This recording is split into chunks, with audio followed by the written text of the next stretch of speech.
চলুন আজ ভূরাজনীতির এমন একটা প্রভাবশালী থিওরি নিয়ে কথা বলা যাক যেটা 1 শতাব্দীরও বেশি সময় ধরে বিশ্বের বড় বড় যুদ্ধ, জোট আর ক্ষমতার লড়াইকে আড়াল থেকে নিয়ন্ত্রণ করে আসছে। আর সেই থিওরিটা হল দ্য হার্টল্যান্ড থিওরি। তো আমরা ধাপে ধাপে দেখব এই তত্ত্বটা ঠিক কিভাবে এটা সময়ের সাথে বদলেছে, কিভাবে এটা ইতিহাসকে প্রভাবিত করেছে, আর আজকের দিনেও এই ১০০ বছরের পুরনো তত্ত্বটা কেন এত গুরুত্বপূর্ণ। চলুন শুরু করা যাক। সবকিছুর শুরু হয়েছিল সেই ১৯০৪ সালে। ব্রিটিশ ভূগোলবিদ স্যার হ্যালফর্ড ম্যাকিন্ডার একটা পেপার পাবলিশ করেন, যা বিশ্ব রাজনীতি নিয়ে ভাবনার মোড় ঘুরিয়ে দিয়েছিল। ব্যাপারটা বুঝতে হলে আমাদের একটু পেছনের দিকে তাকাতে হবে। ম্যাকিন্ডারের সময়ে ব্রিটিশ নৌবাহিনীই ছিল দুনিয়ার রাজা, কিন্তু তিনি একটা নতুন জিনিসের সম্ভাবনা দেখতে পাচ্ছিলেন, আর সেটা হলো রেলওয়ে। তিনি বুঝতে পারছিলেন যে রেল লাইনের উপর ভর করে যে কোনো দেশ এক বিশাল স্থলশক্তি হয়ে উঠতে পারে। আর সেই শক্তির কেন্দ্র হবে ইউরেশিয়ার মাঝখানের এক বিশাল অঞ্চল, যেখানে কোনো নৌবাহিনীর পৌঁছানো সম্ভবই না। চারদিক থেকে পাহাড় আর মরুভূমি দিয়ে ঘেরা এই দুর্ভেদ্য এলাকাটাকেই তিনি নাম দিয়েছিলেন পেভেট এরিয়া। দেখুন, ম্যাকিন্ডার পুরো পৃথিবীকে যেন একটা দাবার বোর্ডের মতো করে সাজিয়েছিলেন। তিনি পৃথিবীকে মোট ৩টি ভাগে ভাগ করেন। একদম কেন্দ্রে ছিল ওয়ার্ল্ড আইল্যান্ড বা বিশ্বদ্বীপ, মানে এশিয়া, ইউরোপ আর আফ্রিকার মূল ভূখণ্ড। আর এর গুরুত্বটা কি? গুরুত্বটা হলো বিশ্বের বেশিরভাগ সম্পদ, খনিজ আর জনসংখ্যা কিন্তু এই অঞ্চলেই রয়েছে। তাই ম্যাকিন্ডারের সহজ হিসাব ছিল যে এই বিশ্বদ্বীপ নিয়ন্ত্রণ করবে, সেই পুরো বিশ্ব নিয়ন্ত্রণ করার ক্ষমতা রাখবে। কিন্তু জানেনই তো, কোনো থিওরি এক জায়গায় থেমে থাকে না। সময়ের সাথে সাথে এই হার্টল্যান্ড থিওরিও কিন্তু বদলেছে, আর এর সামনে এসে দাঁড়িয়েছিল আরেকটা শক্তিশালী তত্ত্ব। চলুন সেটাই দেখি। ম্যাকিন্ডার কিন্তু শুধু একজন তাত্ত্বিক ছিলেন না, তিনি বাস্তব পরিস্থিতিও খুব ভালো বুঝতেন। প্রথম বিশ্বযুদ্ধ শেষ হওয়ার পর তিনি দেখলেন জার্মানি কিভাবে পূর্ব ইউরোপের ওপর প্রভাব বিস্তারের চেষ্টা করছে। তখনই তিনি বুঝলেন হার্টল্যান্ডে ঢুকতে হলে পূর্ব ইউরোপের দখল নেওয়াটা কতটা জরুরি। তাই তিনি তার তত্ত্বটাকে আপডেট করলেন। পিভটেরিয়া নাম বদলে রাখলেন হার্টল্যান্ড, আর তার ভেতরে পূর্ব ইউরোপকেও ঢুকিয়ে নিলেন। আবার দ্বিতীয় বিশ্বযুদ্ধের সময় যখন বিমানের ক্ষমতা বাড়ল, তখন তিনি তত্ত্বটা আরও একটু উন্নত করলেন। আর এই একটা বাক্যে যেন তিনি পুরো থিওরির মূল কথাটা বলে দিয়েছেন। তার মতে পূর্ব ইউরোপ হল হার্টল্যান্ডে ঢোকার চাবি। যে এই চাবিটা হাতে পাবে সে হার্টল্যান্ড নিয়ন্ত্রণ করবে, আর যে হার্টল্যান্ড নিয়ন্ত্রণ করবে বিশ্ব শাসন করার দৌড়ে সে অনেকটাই এগিয়ে যাবে। ভাবা যায় একটা গোটা অঞ্চলের ভাগ্য যেন এই একটা লাইনের ওপর নির্ভর করছে। কিন্তু সবাই কি ম্যাকিন্ডারের সাথে একমত ছিলেন? একদমই না। আমেরিকান স্ট্র্যাটেজিস্ট নিকোলাস স্পাইকম্যান এসে পুরো খেলাটাই উল্টে দিলেন। তিনি বললেন, আসল ক্ষমতা হার্টল্যান্ডের ভেতরে নয়, বরং এর চারপাশে যে উপকূলীয় অঞ্চলগুলো আছে সেখানে। তিনি এই এলাকাটার নাম দিলেন রিমল্যান্ড।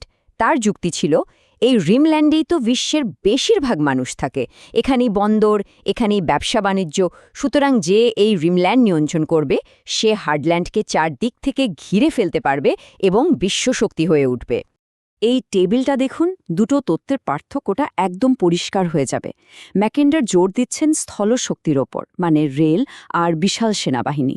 তার ফোকাস রাশিয়া কেন্দ্রিক মধ্য এশিয়া। অন্যদিকে স্পাইকম্যান বলছেন নৌশক্তি আর স্থলশক্তির সমন্বয়ের কথা। তার মতে আসল খেলাটা হবে উপকূলীয় এলাকাগুলোতে। আর মজার ব্যাপার হলো, এই দুই ভিন্ন চিন্তাই কিন্তু পরের ৫০ বছর ধরে বিশ্ব রাজনীতিকে, বিশেষ করে ঠান্ডা যুদ্ধের সময়টাকে নিয়ন্ত্রণ করেছে। এখানে ব্যাপারটা সবচেয়ে ইন্টারেস্টিং হয়ে ওঠে, কারণ এগুলো শুধু কাগজে কলমের তত্ত্ব ছিল না, এগুলো সরাসরি বড় বড় দেশের রণকৌশল আর বিশ্ব রাজনীতির গতিপথ ঠিক করে দিয়েছিল। যেমন ধরুন নাৎসি জার্মানির কথা। কার্ল হাউসফার নামে একজন জার্মান ভূগোলবিদ ম্যাকিন্ডারের তত্ত্বে মুগ্ধ ছিলেন।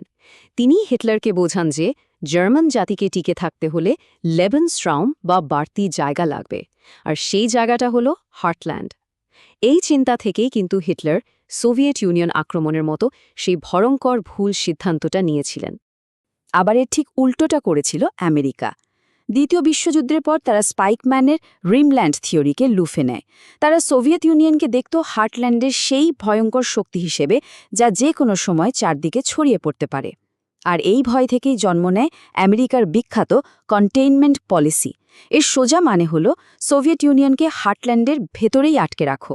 এই উদ্দেশ্যে কিন্তু ন্যাটো, সেন্টো, সিয়াটোর মতো সামরিক জোটগুলো তৈরি করা হয়েছিল সোভিয়েত ইউনিয়নকে চারদিক থেকে ঘিরে ফেলার জন্য। এখন প্রশ্ন হল, ঠান্ডা যুদ্ধ তো কবেই শেষ হয়ে গেছে, বিশ্ব অনেক বদলে গেছে, তাহলে এই ১০০ বছরের পুরনো তত্ত্বের কি আজ আর কোনো দাম আছে? শুনলে অবাক হবেন, এর প্রাসঙ্গিকতা হয়তো আগের চেয়েও বেড়ে গেছে। আজকের রাশিয়ার দিকে যদি তাকাই, তাহলে দেখব হার্টল্যান্ড ধারণাটা সেখানে নতুন করে ফিরে এসেছে। আলেকজান্ডার দুগিনের মতো প্রভাবশালী চিন্তাবিদরা বিশ্বাস করেন যে রাশিয়া হল এক স্বতন্ত্র ইউরোশীয় সভ্যতা, আর তার প্রধান প্রতিপক্ষ হল পশ্চিমা সমুদ্র শক্তি, মানে আমেরিকা ও তার বন্ধুরা। তাদের কাছে হার্টল্যান্ড শুধু একটা ভৌগোলিক অঞ্চল নয়, এটা রাশিয়ার জাতীয় পরিচয় আর তার বিশ্বমঞ্চের ভূমিকার একটা অবিচ্ছেদ্য অংশ। আর ইউক্রেনের যুদ্ধ, এটা তো যেন ম্যাকিন্ডারের সেই বিখ্যাত থিওরির একটা লাইভ ডেমনস্ট্রেশন। রাশিয়ার চোখে ইউক্রেন যদি ন্যাটোতে যোগ দেয়, তার মানে হল পশ্চিমা শক্তি একেবারে হার্টল্যান্ডের দরজা এসে কড়া নাড়ছে, আর এটা তাদের জাতীয় নিরাপত্তার জন্য এক বিরাট হুমকি।